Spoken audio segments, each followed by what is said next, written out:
Du ikke nogen cigaretter? Giv mig min fucking smøger, mand! Fuck dig, mand! Fuck dig, din sol!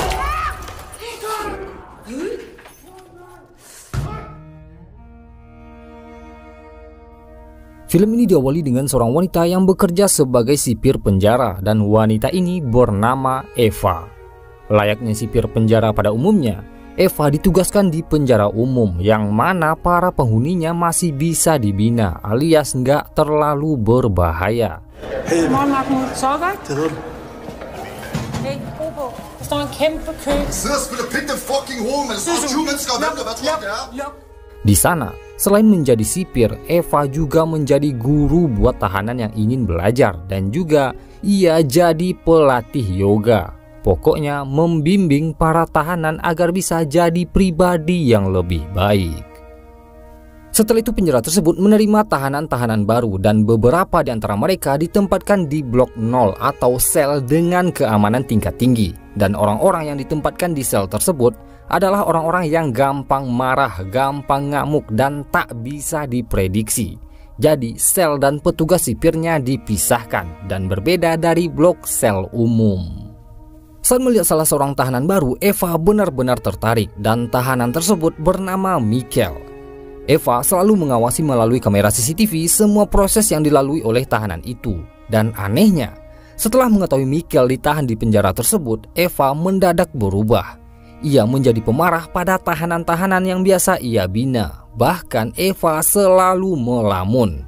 Lalu karena udah tak tahan lagi, Eva akhirnya mengajukan diri agar ia dipindahkan ke blok sel 0 alias sel dengan tingkat keamanan tinggi. Dan si kepala penjara akhirnya menyetujuinya. Setelah itu Eva mulai dinas di blok sel 0. Karena di sana benar-benar berbahaya, Eva disuruh melepaskan semua perhiasannya. Layaknya sipir pria di blok itu, Eva juga ikut serta menangani para tahanan yang mengamuk atau memberikan perlawanan. Lalu suatu ketika, saat ia mengantarkan makanan ke masing-masing sel tahanan, Eva selalu ramah dan menyapa para tahanan-tahanan itu. Tapi mendadak ia diam ketika memberikan makanan pada Michael dan tak berani menatap mata narapidana tersebut.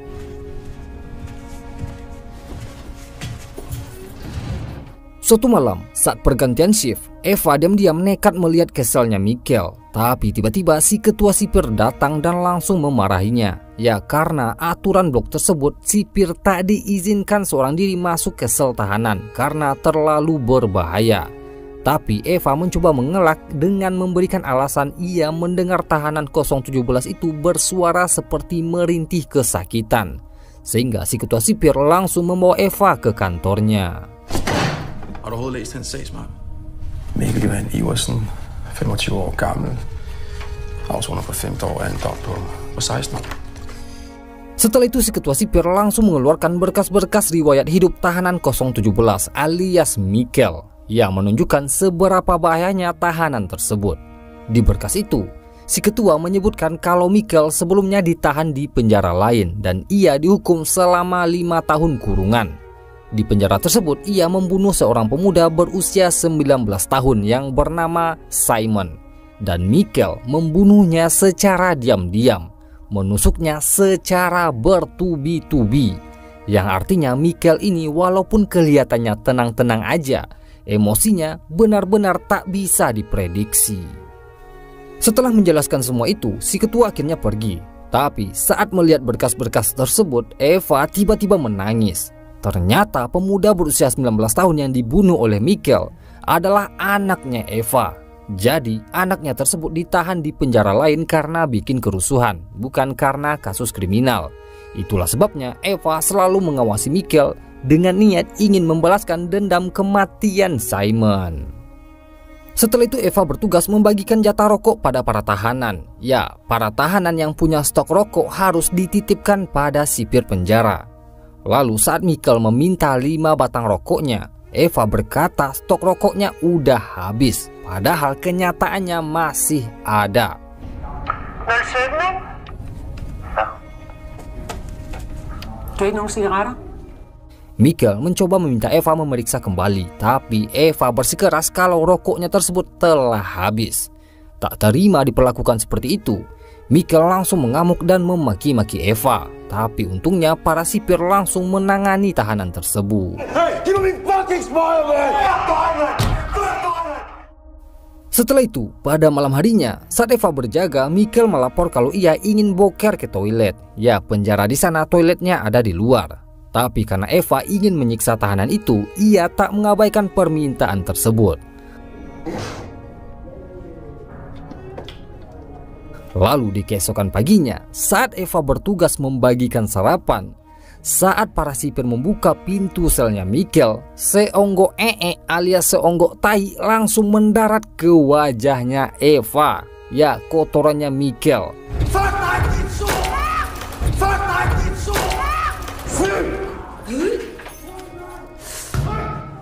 Sehingga Michael pun dihukum dengan dimandikan dengan air dingin dan ditahan di sel tikus selama seminggu. Beberapa hari setelah itu, Eva melihat di jadwal kunjungan Michael akan dikunjungi oleh ibunya. Tak terima mengetahui semua itu, Eva langsung komplain pada ketuanya. Tapi sayang si ketua tak bisa melarang Michael mendapatkan hak kunjungannya kalau kesalahannya cuma melempar Eva dengan tai. Tak kehabisan akal, Eva masih mencari-cari kesalahan Michael. Dan saat para napi menghirup udara segar di luar sambil ngerokok, Eva melihat Michael melakukan transaksi diam-diam dengan seorang tahanan lain. Tanpa pikir panjang, Eva langsung melaporkan kejadian itu, sehingga Michael pun langsung diperiksa dan digeledah.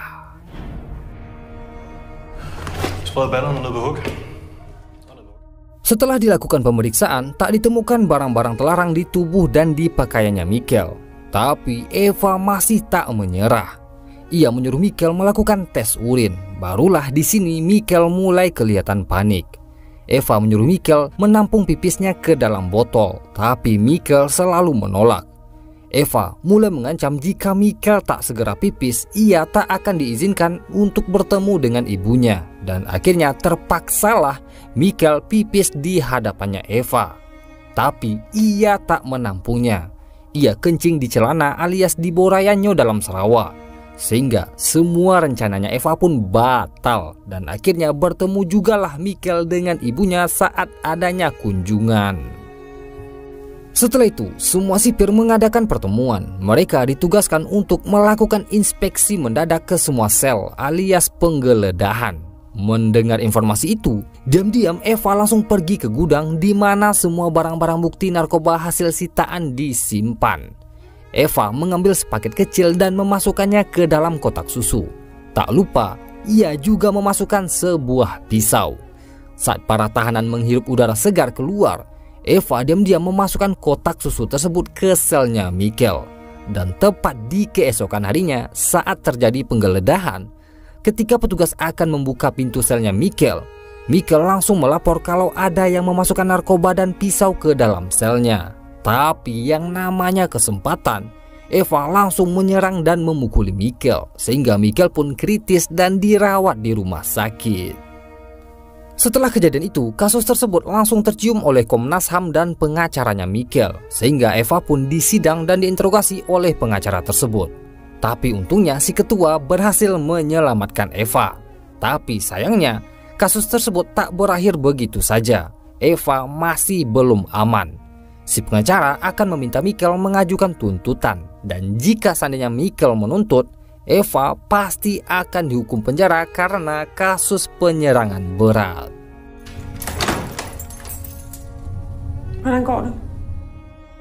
Karena tak ingin dituntut dan ditahan, Eva akhirnya memutuskan mengunjungi Michael ke sel tikus dan membawanya merokok keluar.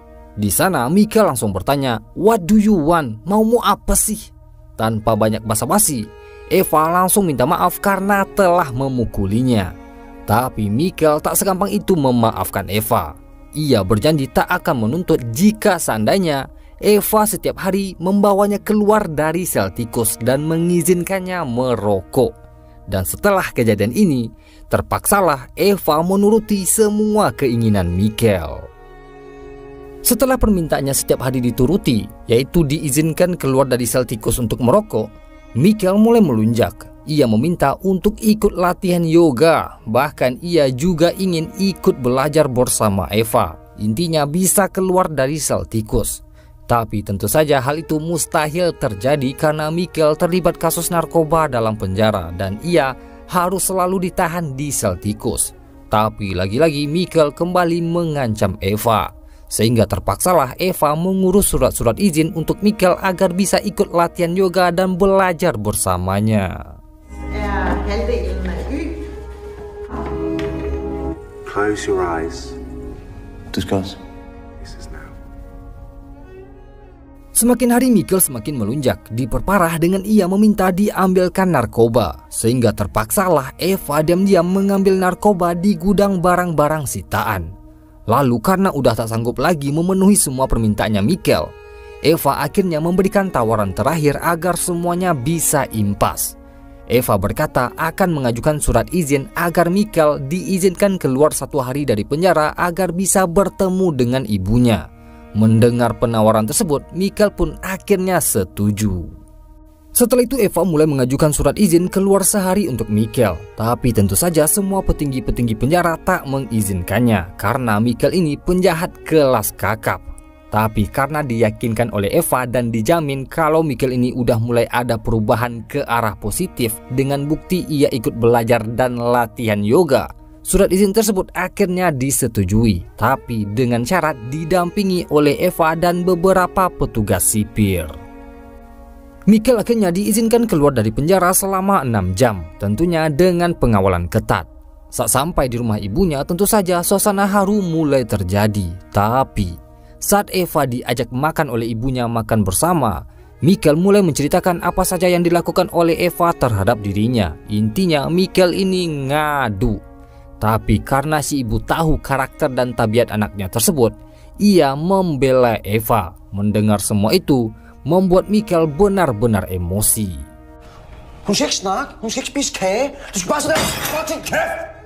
Sifat aslinya Michael keluar lagi. Bahkan ia sampai melumuri wajah ibunya sendiri dengan roti. Sehingga pertemuan ibu dan anak tersebut berakhir dengan tanpa ada kebahagiaan. Setelah dari rumah ibunya tersebut, Michael dibawa duduk-duduk santai ngerokok di pinggir sungai sampai jam 3 sore. Lalu ketika Eva mengajaknya pergi, tiba-tiba Michael membatalkan perjanjian mereka berdua. Ia ingin setiap bulan Eva mengurus izin agar ia bisa keluar 1 hari dari penjara, bahkan kalau perlu seminggu. Tapi tentu saja Eva nolak dong dan berkata kalau ia udah capek dan ingin kembali ke blok lamanya alias blok sel umum, alias tak berurusan lagi dengan Michael. Tapi lagi-lagi Michael kembali mengancam akan menuntut Eva.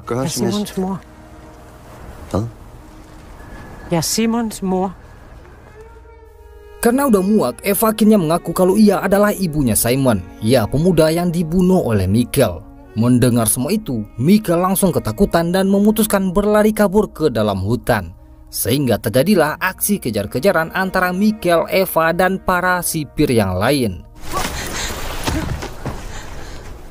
Lalu sampai pada akhirnya, karena terlalu sering celengak-celinguk kesana kesini, tak sengaja Michael pun terpeleset ke sebuah tebing yang tak cukup tinggi, sehingga ia pun akhirnya jatuh pingsan. Mendapati Michael pingsan, Eva akhirnya berniat melampiaskan dendamnya selama ini. Ya, ia ingin membunuh Michael.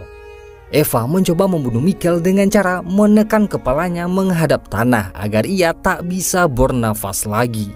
Tapi setelah beberapa saat, ketika Michael mulai kejang-kejang, Eva benar-benar tak tega, sehingga ia pun membatalkan membunuh napi yang telah membunuh anaknya tersebut. Michael akhirnya kembali ditangkap dan dibawa ke penjara. Tentunya karena ia telah melakukan percobaan kabur, ia pun akhirnya ditahan di sel tikus sampai batas waktu yang tak ditentukan. Nah, sedangkan Eva, setelah ia mengembalikan Michael ke si ketua sipir, ia pun mengajukan diri untuk pindah ke blok lamanya, yaitu blok umum. Mendengar pengajuan itu, si ketua pun menyetujuinya. Tapi sebelum pergi, ia memberitahukan kalau tak semua narapidana bisa dibina. Kalau tak bisa dibina, maka binasakanlah.